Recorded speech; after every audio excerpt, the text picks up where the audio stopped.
नमस्कार, आप देख रहे हैं डेली 24 भारत में हूं आपके साथ स्तुति झा। अब रुक करते हैं दिल्ली एनसीआर की बड़ी खबरों की तरफ।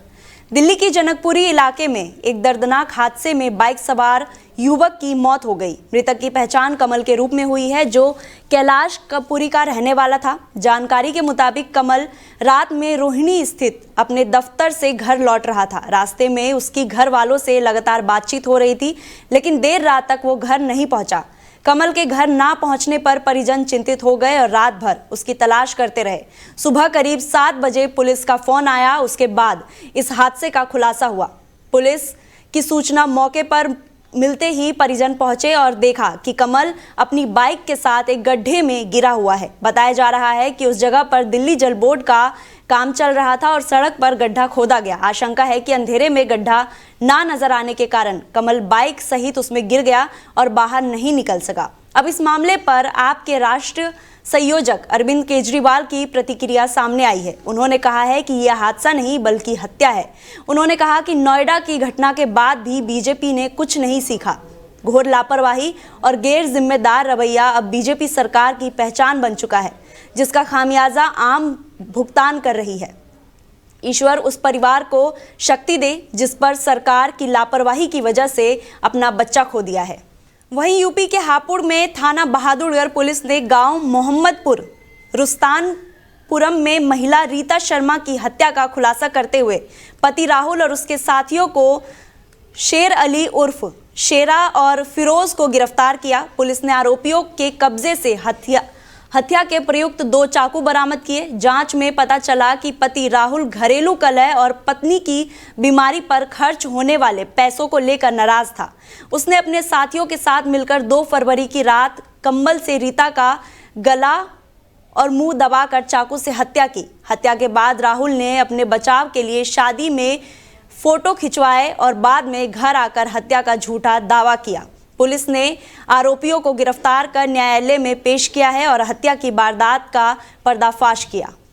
अब इसी पर हमारे संवाददाता पहुंचे और वहां का जायजा लिया। ये देखिए। हापुड़ के बहादुरगढ़ थाना क्षेत्र के गांव मोहम्मदपुर रुस्तमपुर में 3 दिन पूर्व महिला की धारदार हथियार से हत्या का पुलिस ने खुलासा कर दिया है। पुलिस ने महिला के पति समेत 3 हत्या आरोपियों को गिरफ्तार कर सलाखों के पीछे पहुंचा दिया है। पुलिस जांच में खुलासा हुआ कि पति ने गृह क्लेश के चलते अपनी पत्नी की हत्या का प्लान बनाया और अपने 2 साथियों के साथ मिलकर 5 लाख रुपए में उसकी हत्या का सौदा किया और वारदात को अंजाम दे डाला। फिलहाल पुलिस ने इस पूरे मामले का खुलासा करते हुए महिला के पति समेत 3 हत्या आरोपियों को गिरफ्तार कर सलाखों के पीछे पहुंचा दिया है। डेली 24 भारत के लिए नदीम नकवी, हापुड़। बहादुरगढ़ का गांव है मोहम्मदपुर रुस्तमपुर। 2 तारीख की रात की घटना के संबंध में 3 तारीख को प्रातःकाल सूचना मिली थी डायरेक्ट 112 पर कि रीता शर्मा नाम की एक महिला विवाहिता, उनकी घर में चाकू से हत्या करी गई है और उनके पति राहुल के द्वारा बताया गया था कि ऐसा प्रतीत हो रहा है कि वो चूंकि बाहर गए थे तो उस दौरान कुछ लोगों ने आकर के इनके घर में लूटपाट करी और हत्या करी। घटनास्थल निरीक्षण के दौरान काफी जो राहुल शर्मा की स्टोरी थी उस पर काफी संदेह जनित हो रहा था। घटनास्थल को देख करके प्रतीत हो रहा था कि किसी प्रकार की लूटपाट नहीं हुई है और ऐसा भी लग रहा था कि कुछ साक्ष्यों को छिपाया गया है। इसी दौरान राहुल शर्मा के ससुराल पक्ष के लोग यानी मृतका रीता शर्मा के भाई और बहनें वहां पे आ गए, जिन्होंने स्पष्ट शब्दों में कहा कि राहुल शर्मा के द्वारा ही उनकी हत्या करवाई गई है और कुछ और लोगों का नाम भी बताया। पुलिस के लिए चैलेंज था। हम लोगों ने उसमें 2 बार फील्ड यूनिट भेज करके साक्ष्य संग्रह कराया, तमाम और इन्वेस्टिगेशन से संबंधित और कार्रवाइयां करी हैं, जिसके बाद ये खुलासा हो गया कि किस प्रकार से राहुल शर्मा ने आपसी जो कलह होती थी उस कलह के चलते अपने साथ में कार्यरत कुछ लड़के उनको बहला फुसलाकर उनको लालच देकर और पुराना जो इनका कोई उधार था उसको खत्म करने और साथ में बाद में भी और कुछ पैसे देने की बात कहकर उनके साथ मिलकर अपनी पत्नी की हत्या करी थी और इसका पूरा तरह से खुलासा हो गया है। पुलिस ने इसमें राहुल शर्मा जो मृतका के पति हैं और साथ साथ शेर अली और फिरोज, वो 2 व्यक्ति जो इस घटना में शामिल थे, उनको गिरफ्तार किया है। थाना बहादुरगढ़ का गांव है मोहम्मदपुर रुस्तमपुर। वहीं बुलंदशहर जिले के छतारी थाना क्षेत्र में बुढ़ासी गांव के पास अलीगढ़ डिवाई मार्ग पर एक दर्दनाक घटना सामने आया है, जहां अज्ञात वाहन की टक्कर से गांव के पूर्व प्रधान की मौत हो गई। घटना के बाद इलाके में तनाव का माहौल बन गया है। गुस्साए ग्रामीणों और परिजनों ने सड़क पर जाम लगाकर विरोध प्रदर्शन शुरू कर दिया। परिजनों का आरोप है कि पूर्व प्रधान की हत्या कर घटना को सड़क दुर्घटना का रूप दिया गया है। उन्होंने ये कहा कि बिना परिवार को सूचित किए शव को पोस्टमार्टम के लिए भेज दिया गया, जिससे आक्रोश बढ़ गया है। सड़क जाम की सूचना मिलते ही कई थाना की पुलिस मौके पर पहुंची। स्थिति को संभालने के लिए एसपी देहात डॉक्टर तेजस्वीर सिंह और सीओ खुर्जा भी घटनास्थल पर पहुंचकर परिजनों से बातचीत किए। अधिकारियों ने निष्पक्ष जांच का भरोसा दिलाते हुए दोषियों पर कड़ी कार्रवाई का आश्वासन दिया। प्रशासन ने आश्वासन के बाद परिजनों और ग्रामीणों ने अलीगढ़ डिवाई मार्ग पर लगाया गया जाम खोल दिया। फिलहाल पुलिस पूरे मामले की जांच में जुटी हुई है और घटना से जुड़े सभी पहलुओं की पड़ताल की जा रही है। घटना में तो शादी से आ रहा था सही जुराई से। तो यहाँ गाड़ी खड़ी होती पुलिस की दो, कुछ मेरे गांव की भी खड़ी होती है यहाँ पर। तो मैं उसको देख करके मैं रुक गया। तो पुलिस वाले बोले कि भाई गाड़ी अपनी साइड से लगाओ। मैंने गाड़ी अपनी साइड से लगा दी। बोले ये देखो ये तुम्हारे गांव के कहाँ के इन्हें पहचानो। तो मैंने अपना फ़ोन की लाइट जलाई, मैंने देखा तो मैंने कहा कि तुम्हारे गांव के प्रधान जी बिन्ना प्रधान जी हैं, क्या आपने पहचान लिए? हमारे गांव के और भी खड़े थे। बोले हमें तो नहीं पहचाने। मैंने पहचाने हैं बिन्ना प्रधान जी हैं। तो मैंने कि नहीं तुम और पक्की पहचान करो।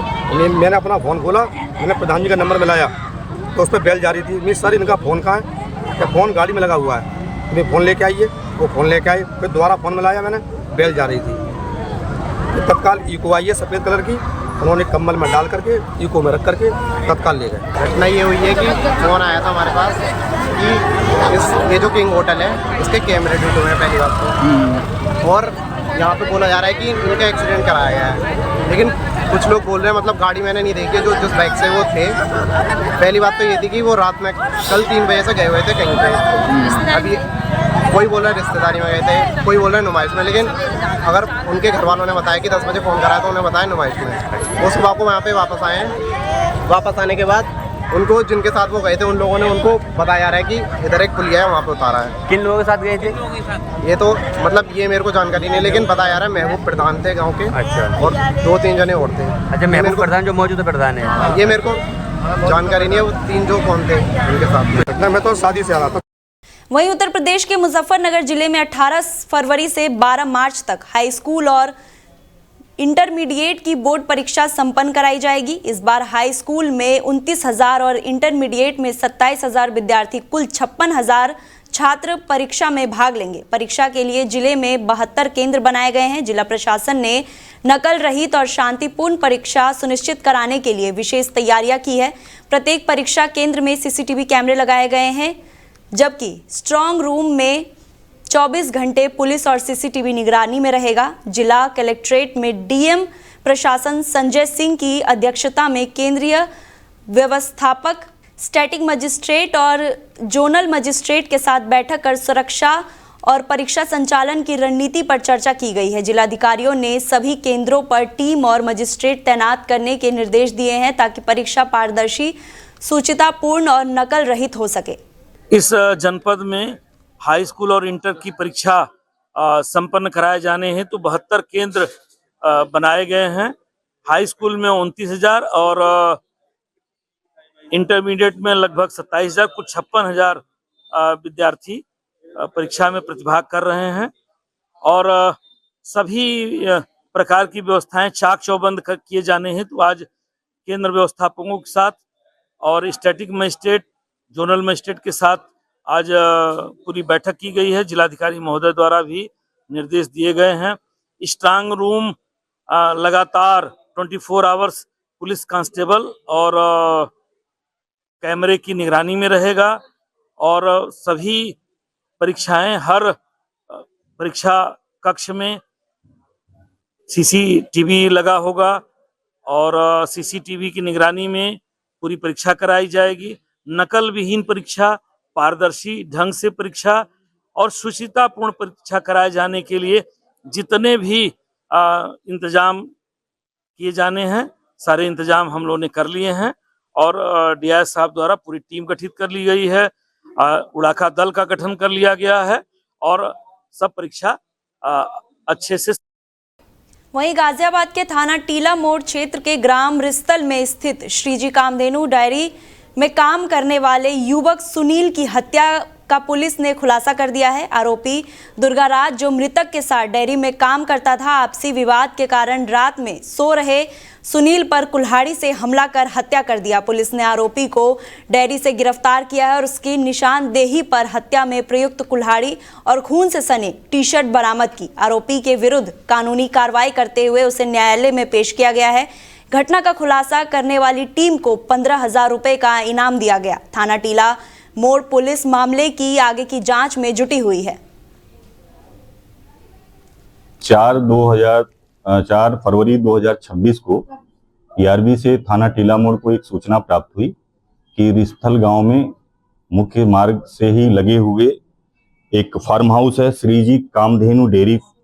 उस फार्म हाउस पे वहां के चौकीदार सुनील की किसी ने कुल्हाड़ी मार के हत्या कर दी।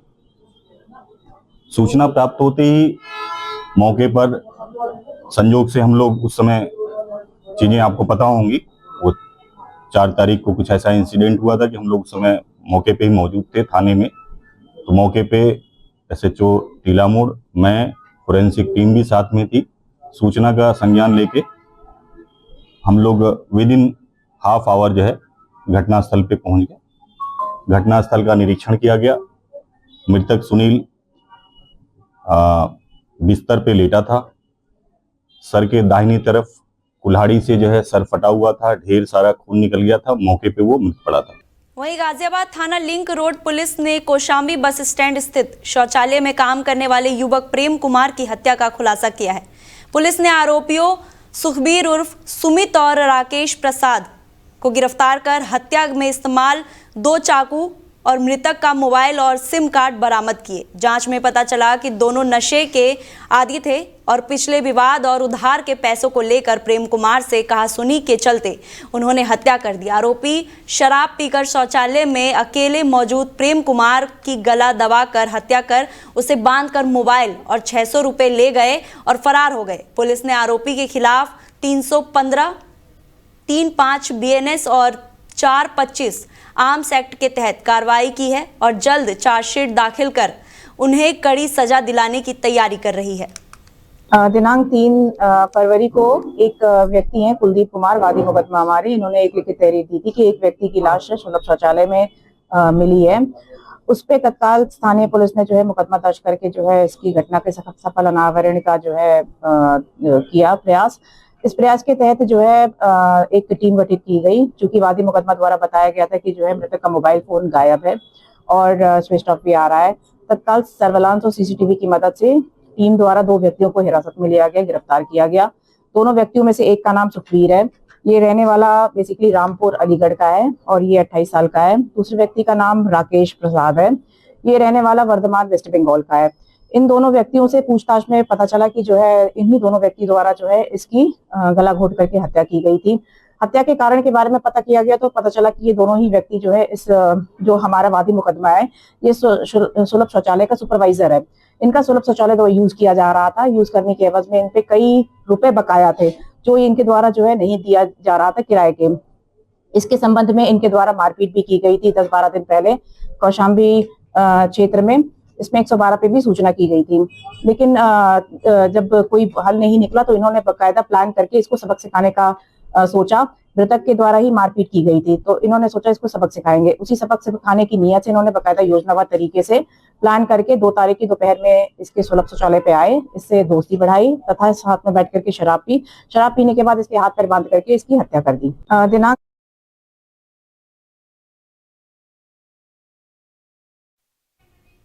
वहीं ग्रेटर नोएडा के बिसरख स्थित सामुदायिक स्वास्थ्य केंद्र में स्वास्थ्य विभाग के कर्मचारियों अधिकारियों पर अवैध वसूली के गंभीर आरोप लगे हैं। मामला उस समय सामने आया जब सोशल मीडिया पर कुछ वीडियो वायरल हुए जिसमें अपंजीकृत क्लिनिक संचालकों से रिश्वत लेने की बात सामने आ रही है।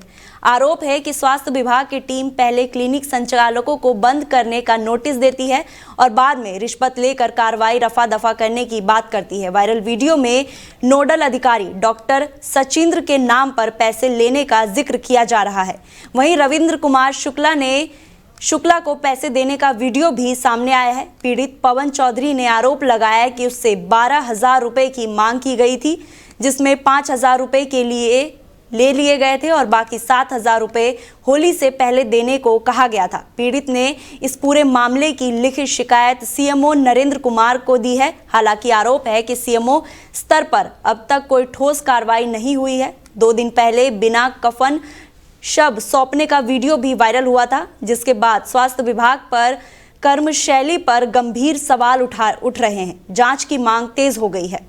वहीं नोएडा प्राधिकरण दफ्तर में अब शिकायत लेकर आने वाले लोगों को अलग अलग कमरों के चक्कर नहीं लगाने पड़ेंगे। नोएडा प्राधिकरण ने जन सुनवाई की नई व्यवस्था लागू करने का फैसला लिया है, जिसके तहत आम जनता की सभी शिकायतों का समाधान एक ही कक्ष में किया जाएगा। सीईओ कृष्णा करुणेश के निर्देश पर यह नई व्यवस्था जल्द लागू होने जा रही है। तय किया गया है कि रोजाना सुबह 11 बजे से दोपहर 1 बजे तक प्राधिकरण के बोर्ड रूम में जन सुनवाई होगी। इस दौरान सीईओ, ओएसडी, जीएम, एजीएम समेत सभी वरिष्ठ अधिकारी एक साथ मौजूद होंगे और लोगों की समस्याएं सुनकर मौके पर ही समाधान की दिशा में कार्रवाई करेंगे। अब तक लोगों को अपनी अपनी शिकायतों के लिए अलग अलग विभागों और अधिकारियों के कमरों में भटकना पड़ता था, जिससे काफ़ी समय और परेशानी होती थी।